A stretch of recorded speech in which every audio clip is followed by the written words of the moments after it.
Trayvon's had to fight this hard to get yards. I guess just watching him work through that today, how do you think he did? I was proud of him. Proud of our guys for working through a gritty game like this. It's not untypical of a Penn State game. It's not what we didn't expect. I thought it would be very much like it happened. Certainly frustrating. We're going to go back on this film and look at it and learn a lot from it and grow from it and pull our hair out from it. But we kept swinging away, and like you said, whether it was Trey or the offense or the defense, just across the board, I thought we were gritty. We didn't panic. We kept swinging, and that's what these games are going to take. And you know, now in the second half of the season, we're 2-0. That was the goal. The goal was just to win the game. We weren't trying to get style points in the game against Penn State. That's not how it works. I mean, you got to just win the game, and we did that. Kicked some field goals, didn't convert down in the red zone, but you know, we didn't go away from the run game, like you said. We kept working at it, and it was great to see us kind of squirt some there in the second half. But when there's a lot of penalties, a lot of penalty mistakes, especially on the offensive line, CJ say anything in those moments? Sure. Yeah, a lot of people were saying things. We got to do a better job there. You know, early on, you know, I mean, I don't know if it was jitters or what it was, but we kind of got jammed up there, and just you know, and then in that last drive there, whatever that drive was, we had a couple double counts that the guys jumped, and it's unacceptable. Well, we got to do a better job with that for sure if we're going to continue. Guys, we've got to hold the questions to one because we got a lot of people that want to ask. Right next door, Bill Landis, The Athletic.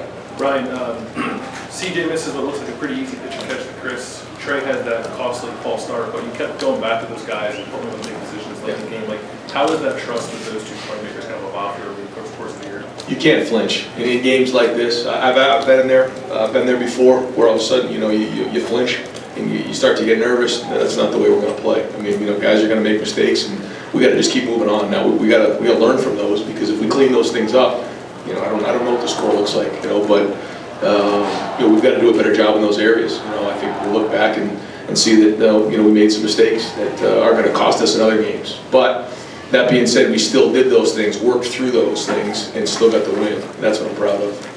Fourth row middle, Jared Smalley, WCMH. All right. CJ just told us that he noticed at times Penn State was calling out some of the plays, that they kind of had that insight. So he comes over. Is that communication that happens on the sideline, and how do you react to that information? That's I mean, that's something that happens just about in every game. You know, they have certain tendencies, and they'll call things out, and sometimes they're right, sometimes they're wrong, and that's all part of it. You know, they call a run, and sometimes they're right. You know, sometimes they call pass, and they're right.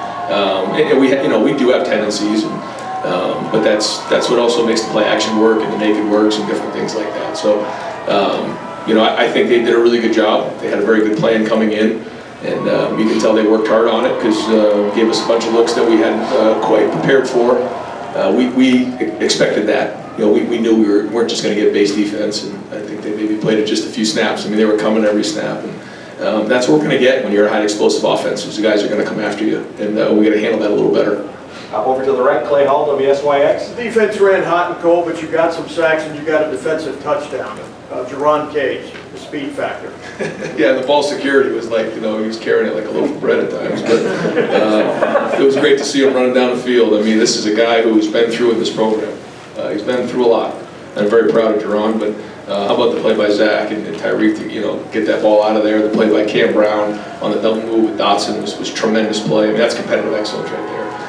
It was good to see our defense play like they did. I mean, you know, we did some good things on offense, but defense won this game, in my opinion. I mean, I thought they played gritty, they played hard, they got 2 turnovers, and you know, if our defense could play like they did tonight, we got a chance to be really good. Second row middle, Rob Aller, Columbus Dispatch. You had 4th and short late. Once you made it, once you didn't, could have had field goals. How much of that is just your personality? You always talk about being aggressive. Is that who you are, and how much of it is showing that trust in the offense and the guys? A little bit of both. You know, I felt like certainly we had to kick the field goal at the end to make it a 2-score game. And then we were going to go for it on the 1, and then Trey, you know, fell out of his shoes a little bit there, and then we decided to kick the field goal. I thought the 4th and 2, we had the right play on at that time on that hash. The down and distance was really set up. I think it was 4th and 2, and you'll have to look at the film and see what happened. But it kind of played out similar to what we thought, and just didn't connect on it.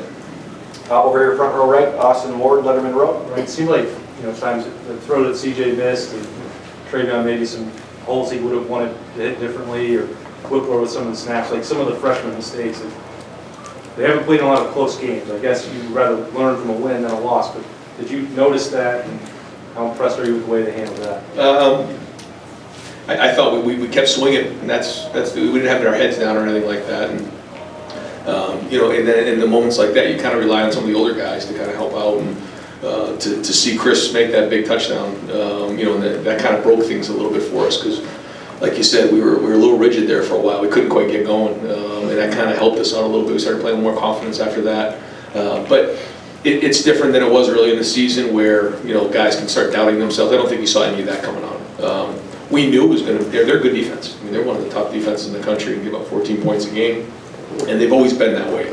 They've been playing for a long time, a veteran group back there, and so we kind of expected some of this. What we didn't expect was, like you said, some of those penalties and just, you know, lack of execution. But when you're playing against better competition, you got to be on point. The little things show up, and so awesome to learn from and still get the win. Right next door, Nathan Baird, Cleveland.com. You talked this week about the pressure you expected to get from Penn State. I guess just what did you think of the offensive line's response to that, and I guess CJ's response to that? Well, I think when you're playing against a style of defense like that, you're high risk, high reward. So there's going to be plays where you know, you can get yourself off schedule, and certainly with the penalties, we got ourselves off schedule, which that really bothers me. But then you also get some big hits, like we did on the big play to Chris. We got the big run by Trey, and that's kind of a herky-jerky game, and it gets a team like us sometimes a little bit out of rhythm. And so, you know, we got to go back and think about in games like that how we can do a better job of getting in rhythm. Right in the middle, Steve Hellwagon, 24/7 Sports. Yeah, Coach, you guys got this one out, and you don't have time to celebrate or anything. You're going back on the road next week. 4 games left in 4 weeks. You saw Michigan State won today. Just your thought about what this next 4 weeks is going to be like, and I know you take it one game at a time. That's exactly right. It's a great question. I think when you look at the college football right now, it's about surviving and moving on, especially with the teams that we're playing, and that's all we can worry about.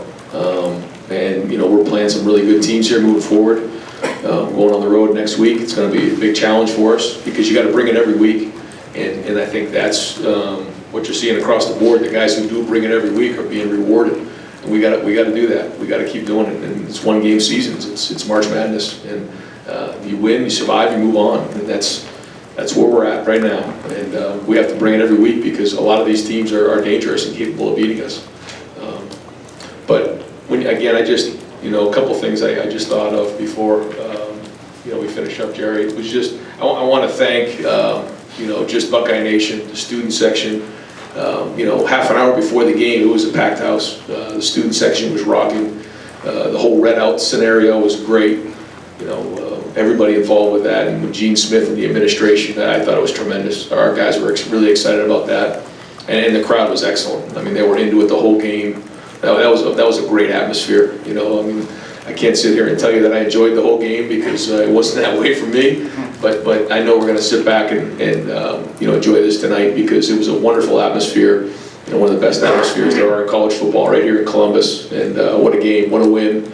And I'm proud of, you know, everybody involved. And I hope everyone had a good time because it was one great atmosphere. We got time for just a couple more folks. I want to be able to get some players in here. Bill Rabinowitz, front row, Columbus Dispatch. Ryan, first, why do you think the run game struggled as much as it did early in the game? And in hindsight, do you think you look back at this as a game that was good that you had a struggle like this after the last month you've had? Maybe, yeah, maybe. And I think a couple guys already mentioned that to me, that maybe this is a good thing. But that being said, when you look at the stat sheet, you know, almost 500 yards of total offense against a very good defense. To me, if you finish off these drives in the red zone, it looks a lot different. And maybe we just say it was a tough, gritty game, and you know, we got 33, you score a couple more points, maybe you're in the mid-40s where we should be. So against good defenses, you know, if we can get into the 500-yard range, then we're okay. To me, it's about putting points on the board. But to answer your question, I think the answer is yes. In the run game? Yes. The struggles with the run game. Yeah, I think that, you know, I guess what we end up running for, you know, yeah, just under 200 yards, I guess. And so, you know, we want to be at 250, so we're a little short there. But again, when you're going against a good defense like this, that's how it goes. You know, you don't just go down the field and score every possession. That's not how it works. But doing a better job on third down and doing a better job in the red zone is how you convert and score points in big games like this, and we could have done a better job tonight. far left, Adam Rittenberg, ESPN. Yeah, Ron, you mentioned the defense. What's enabled you guys to be making more plays on that side of the ball since early in the season? I honestly think it's experience, but I also think we've done a good job with some of the schemes and changing up the looks for the quarterback, and we have to keep doing that. We're going to have to stay a step ahead of everybody we play. But guys you're starting to see guys make plays who maybe guys didn't know about a month ago, and you're seeing guys show up. So it's a lot of confidence that's been built to me over the last couple months. And final question behind me, Pete Thamel, Yahoo. Ryan, you said you're not into style points and you're in a March Madness mode. College football playoff standings come out Tuesday. What should people make of these Buckeyes?